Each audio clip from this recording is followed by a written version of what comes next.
Hey, hello, VC. Welcome back to Locked Grooves headquarters. Hope everybody's doing well tonight. Tonight, I just got a handful of double albums, and we'll just call the show Double Trouble. And we'll just get right to it. First album that I have is by a band called Eternal Tapestry. They're from Portland, Oregon, and the album is called Wild Strawberries. Uh, Live vinyl. But basically, they're kind of a. I don't want to call them a jam band, but they're like an instrumental. God, I don't want to call them stoner band either. They're an instrumental psychedelic acid rock band that's very creative. I mean, they don't just get together and jam. They actually, it seems like a lot of their stuff is composed and that they actually work on. I know there's a lot of groups that get together and they'll jam for hours upon hours and they'll take the best stuff and they'll put it on a record. I don't think these guys do that. I mean, this is really good stuff. And they have a lot of albums out. I mean, at least a half a dozen. And I haven't heard from them. This is 2015. I haven't heard from them this year, so I'm getting a little concerned. You know, I've got several of their albums, and I'm wanting one for this year. So this is the first double album. Totally recommend it. Eternal Tapestry, Wild Strawberries.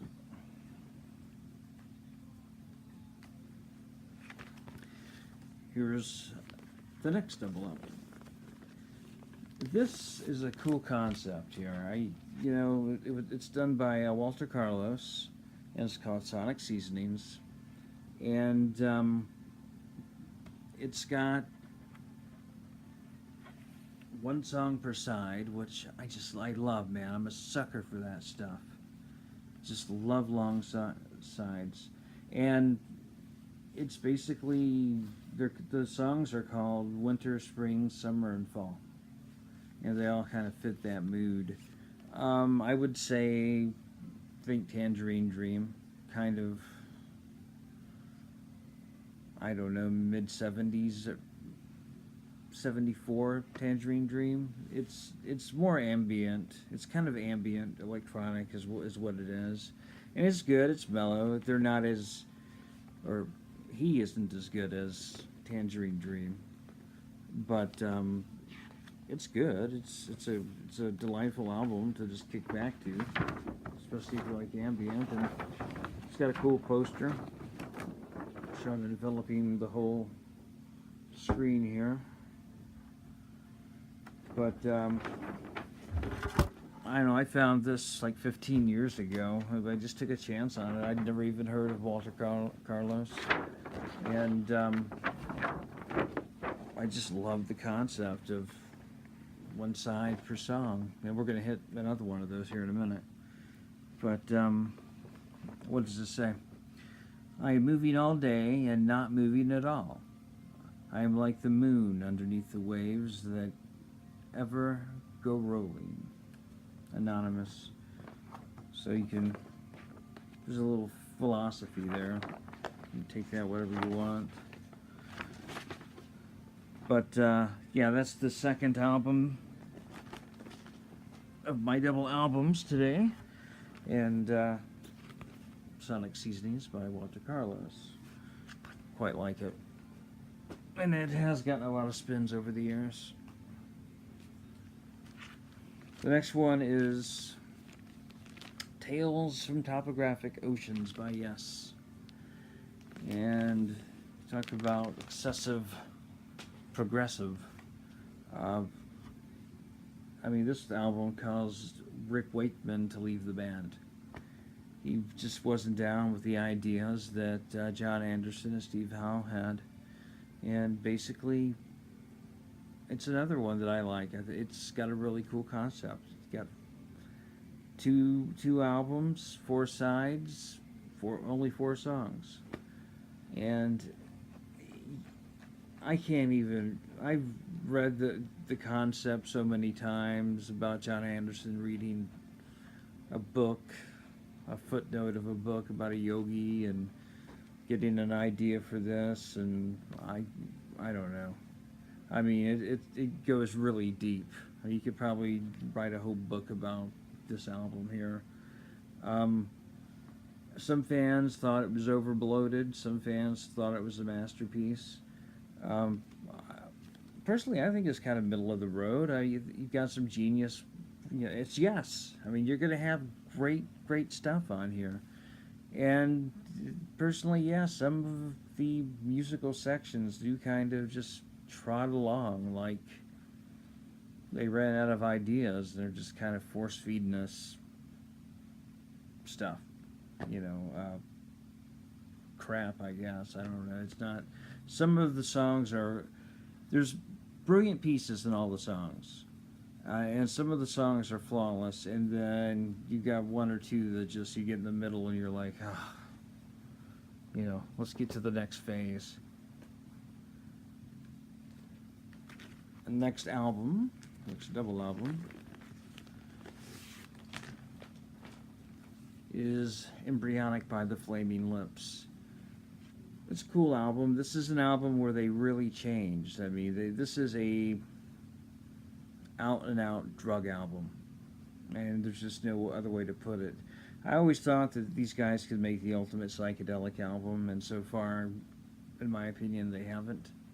I was hoping that this would be it. I was waiting patiently with everybody else in 2009 for this thing to come out, and then this hit, and it just... It you know, I'm not going to say it blew my mind. A lot of people say it blew their minds, but it kind of stopped me at my tracks a little bit. I had to rewire my brain and get used to this era of the Flaming Lips. And it is a good album. I mean, it really is. I mean, this is a challenging piece of work. I mean, there's no hits on this. There's no Yoshimi Battles the Pink Robots. It's... You know, as time goes on, I'm really digging it more and more. You know, as my musical adventures go on, and I discover more people, and you know, get into jazz fusion, other types of music. Albums like this become more rewarding. I guess you could say I'm exercising my musical brain. This has got the blue and yellow vinyl, and I guess there's a blue and black version. I don't know. I was at when I picked this up, a long time ago, I picked this up for like $18, and I seen this at the Dallas Record Show for $50. And I was thinking, why is it so much? I mean, and you know, you'd want to be polite. You don't want to go up and ask the guy, was it signed or something? Hey, why is it so expensive? So it was either a really expensive copy of the blue and yellow vinyl or a pretty cheap copy of the black and blue, because the black and blues go up to $100 right now in Discogs. And you can still get that copy that I just showed you for about $20. So always... Of course, we know. We got to know our stuff. That's why we research day in and day out. We got to know what we're getting into, and so we don't overpay. Because a dealer that we don't trust will overcharge us, man. They'll take our money. The next album is Nightwish.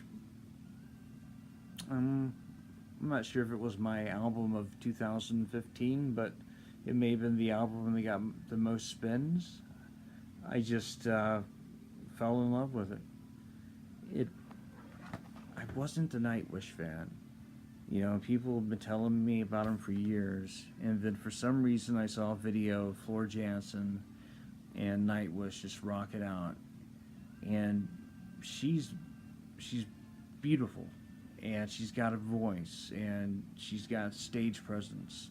And the rest of the band is great too, don't get me wrong, but I mean, hey, if whatever way you can get into a band, get into it, right? So I started paying attention as they were writing this album. They were doing video blogs every day or every couple of days, and I couldn't wait for this thing to come out. And when it did, got the green vinyl, by the way. I don't know if you can see it. Is it good? Yeah.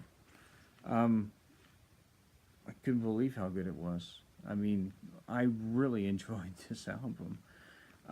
There's a song on here called, it's on side 4, called The Greatest Show on Earth. I'm not sure how long it is. It's over 20 minutes, maybe 22 minutes long. But that is a masterpiece, man. And if you haven't heard it, you really should do yourself a favor and listen to it. The greatest show on earth, basically, you're talking about the evolution of man. We are the greatest show on earth, our evolution. I mean, we've actually, as a species, done something that other species haven't, and it just makes you feel proud to be a human. I know it's kind of heavy, but when you get an album or a song that'll make you think philosophical thoughts like that, it's good stuff. And once again, it's a good album. The next one is Mothers of Invention, Uncle Meat. Probably one of my favorite Mothers albums. I don't know. It's your typical Mothers albums, all types of experimentation going on. Xylophone, Susie Cream Cheese interrupting here and there, talking. This one's got the King Kong suite on side 4. That's brilliant. Hopefully we've all heard it. If we haven't, pick it up and listen to it somehow in some way. We all talk about the greatest music of all times, and the Beatles come up, and Sgt. Pepper's, and I'm not knocking it, but this, I know, in my opinion, should be in the top 10. It's just what they did with the music just seems so revolutionary and so good. I guess it was hard for people to get. It's got a little humor to it. It's not as funny as some of his stuff in the 70s, and I didn't get those albums, like Apostrophe, and I can't remember what the other one was. But this, good album. Speaking of some of the greatest albums of all times, and true artistic people, geniuses, Miles Davis, Agartha. This was recorded, I think it was like February 2nd, 1975, in the afternoon. He recorded another album later on that night. And they were on a tour. I think they did 14 concerts in 3 weeks. So they were on a tour of Japan. It makes you kind of wonder where all the other albums are, the rest of the music. If anybody knows, if you could, put it in a message below, that'd be kind of cool. I did a little bit of research, and I know there's a bootleg or two floating around, and from what I understand, Pangea and Gartha are the best of the bunch, so I guess they picked the right concerts. But this is just, I don't know, you can't hardly describe it, it's so good. Yeah, most people think that it was totally improvised or an improvisational album. Apparently they start with a couple of themes from some earlier albums that he did, and then improvise from there. Kind of like, the Grateful Dead with Dark Star, or Playing in the Band. They start off with the song, and then for 20 minutes you're just, the improvisations just take you away. And that's why people love Live Dead. I think that's more popular than, or I like that a whole lot more than their studio albums. And I'm not that into Davis to tell you what albums these came off of. They changed the song. They changed the name of the song. So, for example, Interlude, it's probably got 3 songs on it. You know, bits and pieces of stuff that he released earlier in the 70s. And I would have to say my favorite side is Theme from Jack Johnson. Interlude and Theme from Jack Johnson are kind of spacey, kind of a little bit more psychedelic and electronic, and I like that. Of course, I like side 1 too. I mean, that takes, if you close your eyes and let it, it'll take you to a whole other place in its own right. I mean, this is a great album. I don't think I have any clunkers in the bunch tonight.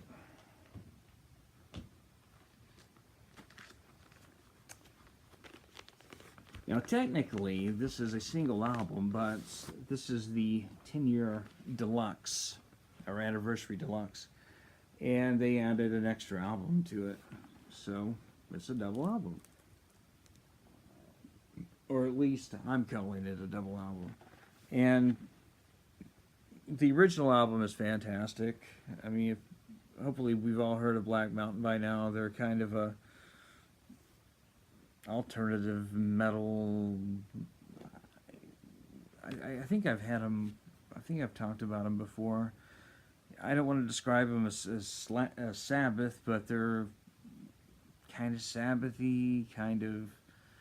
I don't know. They kind of have their own sound. They're maybe acidy metal, alternative, psychedelic.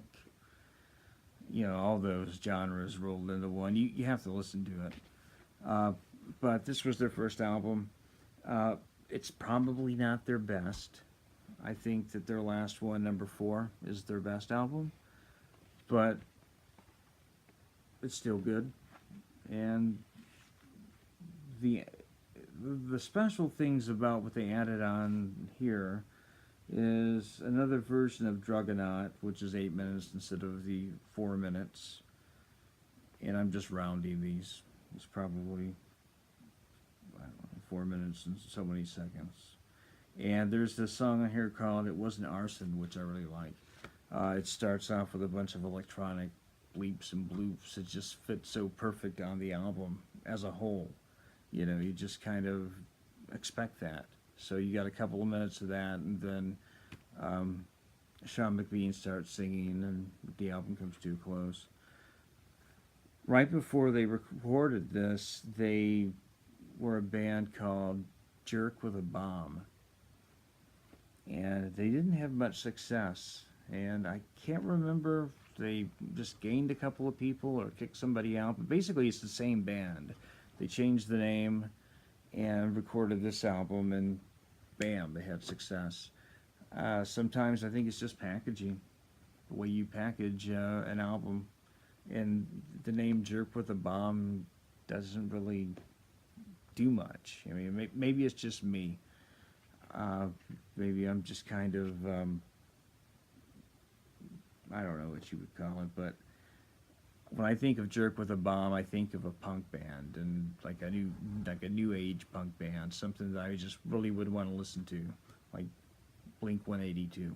No offense to anybody who likes Blink 182, it's just they don't do much for me.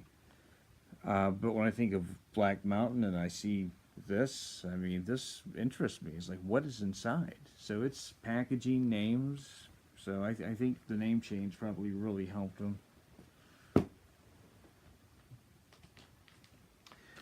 The last album here is Brain Donor. And it's an album called Love, Peace, and Fuck. And it came out in either 2000 or 2001. I think it was 2001. And it's a great album. It's they kind of go back to the 3-piece approach, very stoogey. Julian Cope led. This is a Julian Cope side project. If I didn't say that before, you know, they're wearing the makeup. Maybe it's a throwback to David Bowie or Kiss, but the music inside is very psychedelic.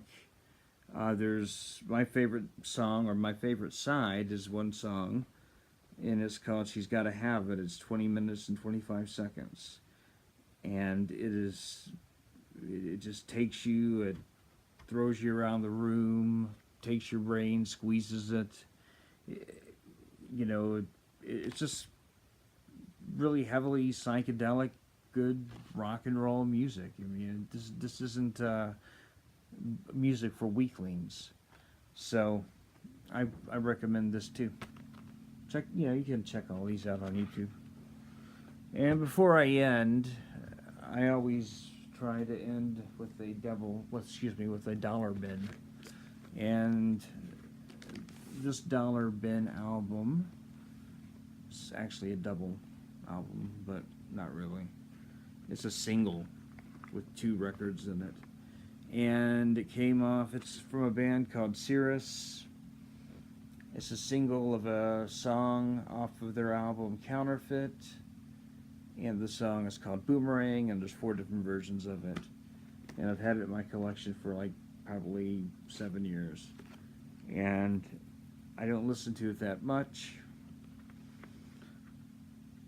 It's kind of an electronic dance, is what it is. Kind of trip hop, electronic.